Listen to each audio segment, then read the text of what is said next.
psychologue, thérapeute familial et thérapeute de couple. Je m'adresse à vous aujourd'hui pour vous parler du couple à l'épreuve du confinement. En effet, depuis que le mariage existe, jamais les couples n'ont été dans des situations de huis clos pareilles. C'est complètement inédit. Donc ce confinement, il nous rapproche, mais il crée quelques contraintes. Donc comment faire pour ne pas entrer en conflit, réveiller les vieilles querelles? On peut constater qu'avec ou sans enfants, le confinement va être difficile pour tout le monde parce que nous n'avons plus les espaces tampons qu'on avait avant. C'est quoi ces espaces tampons? C'est la vie sociale, la vie professionnelle, la vie sportive, le fait d'avoir ce sas à l'extérieur pour pouvoir avoir cette bolle d'air et pouvoir prendre du plaisir à revenir. Parce que la séparation est capitale, elle est vitale dans un couple. On se sépare pour mieux se retrouver. Or là, ce n'est pas le cas, on ne peut pas. On n'est pas habitué à autant de proximité dans nos couples.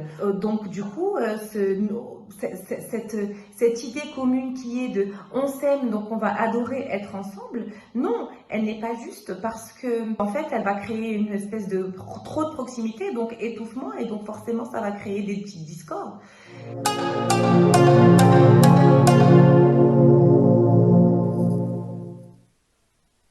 Pour prendre donc soin de votre couple pendant cette période de confinement, il y a donc quelques règles. La première est la règle de l'empathie. Il faut pouvoir se mettre à la place de l'autre, accepter que nous sommes différents, que nous ne réagissons pas de la même manière face au même stress. Ça veut dire qu'il faut pouvoir se montrer bienveillant, accepter les différences que l'on a l'un envers l'autre. Le plus calme d'entre vous deux pourrait ou devrait se mettre au service de l'angoisse de l'autre, l'écouter et être bienveillant et empathique envers lui. Mais ça voudrait dire qu'il c'est un exercice de souplesse psychologique. Pour pouvoir faire ça, justement, il faudrait ne pas se sentir visé. Il n'est pas question de l'autre quand un de vous deux exprime une forte angoisse. Ne vous sentez pas visé, c'est juste sa façon à lui ou à elle d'exprimer ses émotions. Accepter et écouter. La deuxième règle serait la règle de la communication, justement. C'est ce dont on parle, que ce soit en épreuve de confinement ou pas.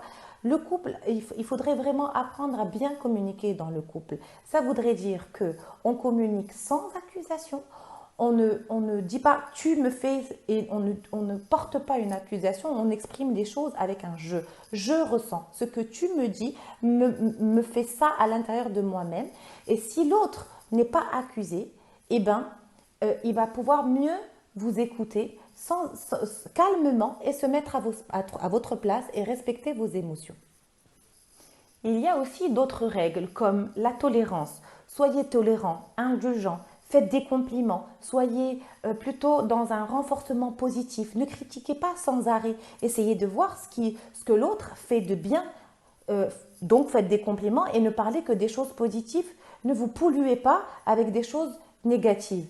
Laissez de côté. Donc ça voudrait dire aussi qu'il faudrait bien, ce qui serait bien, c'est de laisser de côté les sujets conflictuels, les sujets, les vieux dossiers. Laissez tomber ne regardez pas toutes les mauvaises habitudes, les petites manies, faites la politique de l'autruche.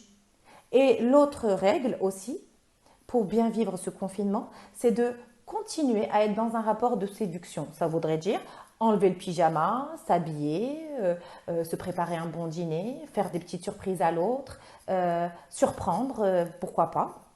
Donc c'est vraiment entretenir cette forme de séduction. Et puis je voulais finir sur une note un petit peu plus légère. Je vous invite, pour bien vivre ce confinement, à être beaucoup plus léger, dans une forme de légèreté, en mettant un peu plus d'humour dans votre couple. Jouez ensemble, rigolez ensemble, parlez de choses positives, faites des projets, parlez de vos futurs voyages, de vos rêves. Et puis, ne parlez pas que des problèmes, de l'argent, des morts que vous voyez à la télé. C'est toxique tout ça. Éloignez-vous de ces mauvaises ondes et faites-vous du bien. Faites sauter certaines barrières et vraiment parlez que des choses qui vous font du bien et écartez-vous de ce qui est toxique.